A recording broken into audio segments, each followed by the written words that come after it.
How's everybody doing this morning? We got a bunch of new guys, so I thought what I'd do for today, since I don't really like the cards that much today anyway, just kind of give you guys a small glimpse of how I would play on days that don't really like the card. Got a big weekend ahead. I'm sure everybody's planning Valentine's stuff with the girlfriends and boyfriends. So, here's what I like to do. I've got about 1,600 in my account right now. My goal at the end of the weekend is to have about 2,100.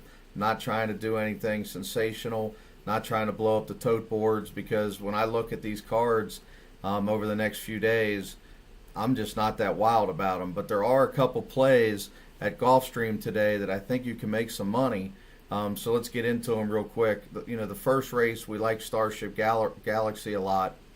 Not going to be a big price. The only horse I think in there that has any chance to upset is the 2. So I'm going to take the 6 on most of my tickets. So here's, for example, how I play.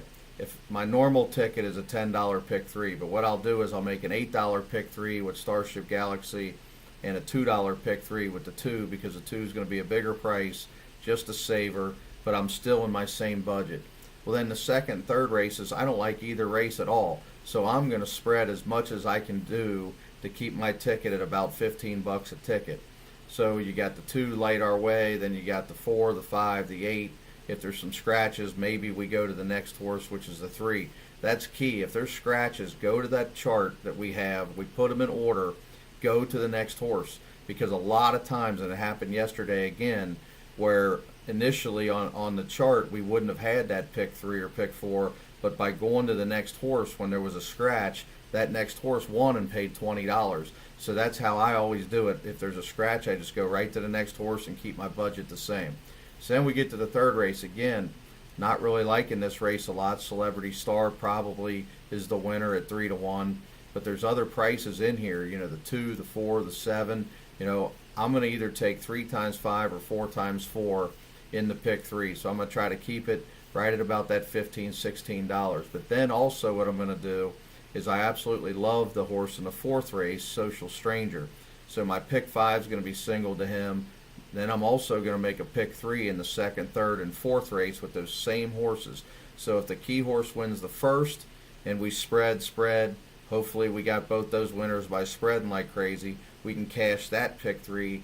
Then into the fourth race, we're also cashing the pick 3 if Social Stranger wins. So that way, if just one of the 2 key horses win, and we're winning right at about 40%, just a hair under 40 with these star plays, we got a heck of a chance to at least cash one of them.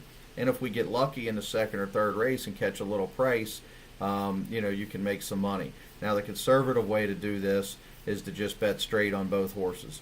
I can't knock you for that, but I think Starship Galaxy is probably going to drop to about 6-5. Social Stranger, if the 1 doesn't scratch out, should hold at about 6 or 7 or 8-5. But you just don't know at Gulfstream. There's some big bettors out there, and somebody all of a sudden drills 10,000 to win on them, and we're toast. Where at least by betting these pick 3s, we can lock in a decent price and hope that just get lucky.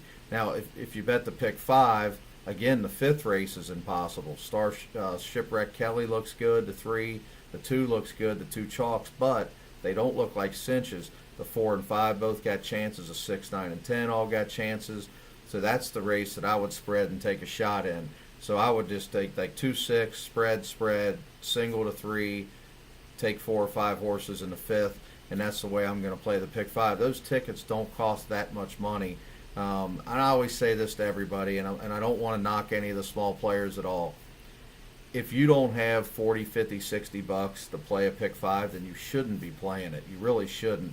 There's other bets you can make with smaller budgets. If you want to stay at 15 bucks or 10 bucks or 12, whatever that is, just make the double, make the pick 3. If you want to spend maybe $30, $40, then I'd make a pick 4. Pick 5s, I just think you're wasting money betting pick 5s on a daily basis that you're not spending 50 or 60 bucks, because you're just going to miss them way too much trying to be picky. And I've done the same thing. I just don't think consistently you can win doing that, and that's why we like to single so much, so we can keep those tickets at $40, $50, $60 and not By taking three more horses, now you're at $150, and then you really need to pick five balms to hit. And I don't knock people that spend $150, $200 on a pick five. There's days I do it, but if you're going to spend that kind of money, you still have to take an all somewhere, and you still have to have a single or one or two horses somewhere. If you're just doing 4x5 you're just throwing money in the garbage. You're never going to hit a big one. To the people that are playing the Rainbow Six today, it is really tough. So you might want to have a big ticket. I think Dunhall's the single, but I'm not convinced that it's the perfect single. I'm hoping 4-1 holds, and we got 3 star plays today at Gulfstream. If we can get 2 of them to win, we should make a nice little profit. If only one of them wins, we should break even. So that's the way I'm playing today. I'm not going to get wild, but that's just kind of how we do things.